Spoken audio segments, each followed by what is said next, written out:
Hello dear students, आज हम विसर्ग संधि के अगले भेद का अध्ययन करेंगे। पिछली कक्षा में हमने विसर्ग संधि के उत्व भेद के दो नियमों का अध्ययन किया। उसी क्रम में आज है विसर्ग संधि का सत्व भेद।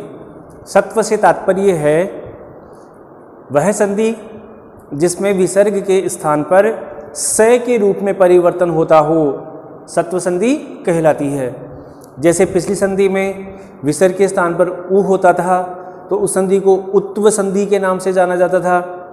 ठीक उसी तरह से जब विसर्ग के स्थान पर स के रूप में परिवर्तन हो तो विसर्ग संधि का वह भेद सत्व भेद कहलाता है। इस संधि का सूत्र है विसर्जनीय से सह। तो चलिए, सूत्र का अर्थ है जब विसर्ग के पश्चात खर क्या है? एक प्रत्याहार है। और इस प्रत्याहार में कौन से वर्ण सम्मिलित होते हैं? वर्ग का पहला दूसरा वर्ण तथा तीनों से हो तो विसर्ग के स्थान पर सत्व हो जाता है। लिखी गई परिभाषा को सार रूप में हम इस प्रकार से समझ सकते हैं कि जब विसर्ग के ठीक सामने च और छ वर्णों में से किसी एक वर्ण की स्थिति हो तब ये विसर्ग इस तालव्य स के रूप में परिवर्तित हो जाती है। ठीक इसी तरह से विसर्ग के ठीक सामने जब ट और ठ वर्णों में से कोई एक वर्ण उपस्थित हो तब विसर्ग के स्थान पर मूर्धन्य स के रूप में परिवर्तन होता है। ठीक ऐसे ही विसर्ग के सामने त और थ वर्णों में से कोई एक हो तब दंत्य स के रूप में परिवर्तन होता है। और प और फ वर्णों की स्थिति होने पर विसर्ग के स्थान पर मूर्धन्य स के रूप में परिवर्तन होता है।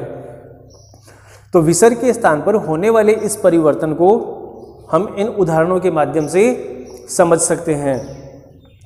जैसे अपना पहला उदाहरण है निहि प्लस चय है। विसर्ग निहि के साथ लगी हुई है, ठीक सामने च वर्ण की स्थिति है।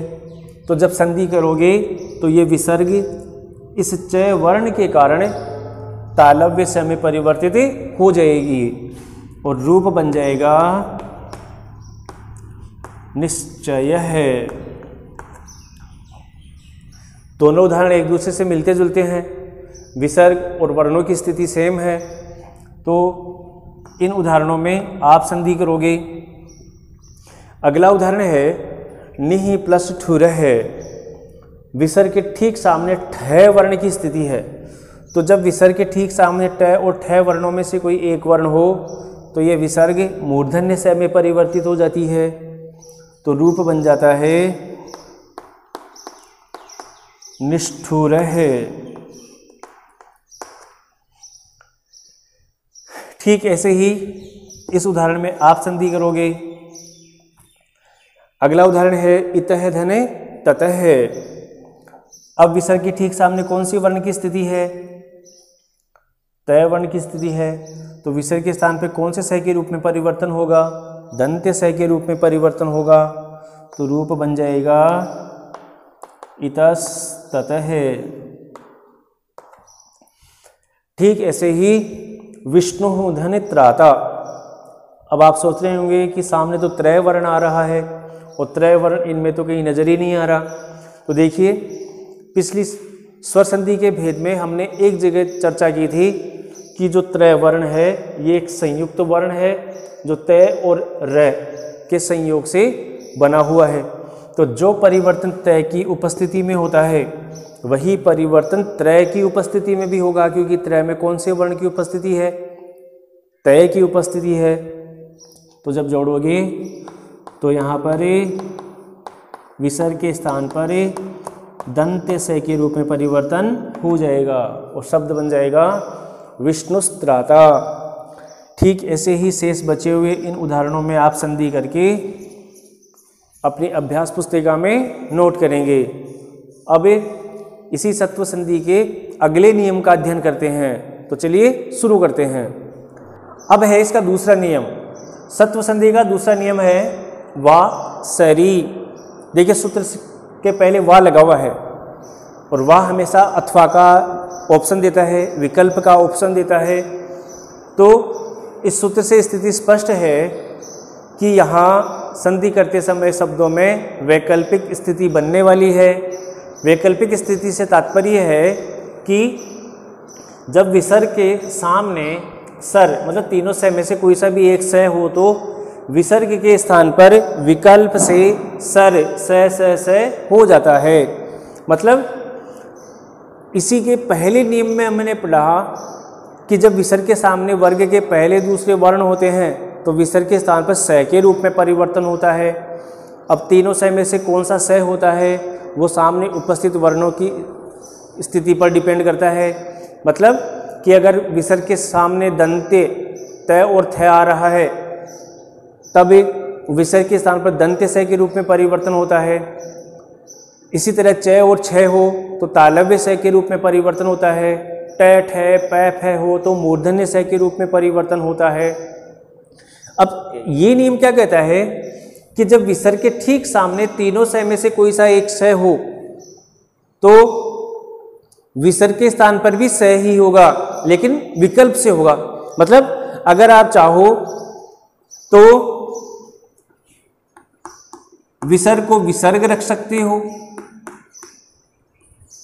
या फिर वैकल्पिक स्थिति में विसर्ग के स्थान पर तीनों स में से कोई सा एक स करते हो तो तीनों स में से कौन सा स होगा विसर्ग के स्थान पर? विसर्ग के स्थान पर वही स होगा जो उसके ठीक सामने आ रहा हो। मतलब अगर आप विसर्ग के स्थान पर परिवर्तन करना चाहते हो तो ये विसर्ग सामने जो स आ रहा है उसी स में परिवर्तित हो जाएगी तो रूप बन जाएगा हरिष्यते। याद रखना नियम वैकल्पिक है। आप चाहो तो विसर्ग को विसर्ग रख सकते हो, नहीं तो विसर्ग के स्थान पर तीनों स में से कोई सा स कर सकते हो। लेकिन तीनों स में से कौन सा स करोगे? वही स करोगे जो विसर्ग के ठीक सामने आ रहा हो। ठीक ऐसे ही बालस्यते में जब संधि करोगे तो या तो विसर्ग को विसर्ग रहने दो या फिर विसर्ग के स्थान पर भी वही स हो जाएगा जो उसके सामने आ रहा है तो रूप बन जाएगा बालश्चेते। याद रखना नियम वैकल्पिक है। ये परिवर्तन करने के लिए आप बाध्य नहीं हो। चाहो तो आप विसर्ग भी रख सकते हो, नहीं तो विसर्ग के स्थान पर तीनों स में से कोई सा एक स कर सकते हो। लेकिन एक स कौन सा स होगा? जो उसके सामने आ रहा है। ठीक इसी तरह से नृपः षष्ठः ये पहला रूप और दूसरा रूप नृपः की जो विसर्ग है इस विसर्ग के स्थान पर वही स हो जाएगा जो इसके ठीक सामने आ रहा है तो रूप बन जाएगा नृपषष्ठः। ठीक ऐसे ही निःसंदेह या तो जैसा है वैसा ही रहने दो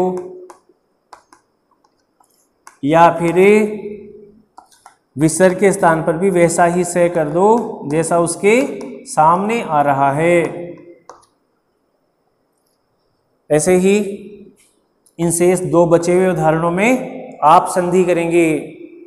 तो उम्मीद करता हूं कि विसर्ग संधि के सत्व भेद के जो दो नियम हैं इन दोनों नियमों को आपने भली भांति समझा होगा। जैसा कि मैं अपने हर वीडियो क्लास में कहता हूं कि किसी प्रकार की कोई समस्या होने पर या टॉपिक क्लियर नहीं होने पर आप मेरे व्हाट्सएप नंबर पर अपनी उस समस्या को शेयर करें ताकि आगामी वीडियो में या उसी समय हम उस समस्या का समाधान कर सकें। थैंक यू, धन्यवाद।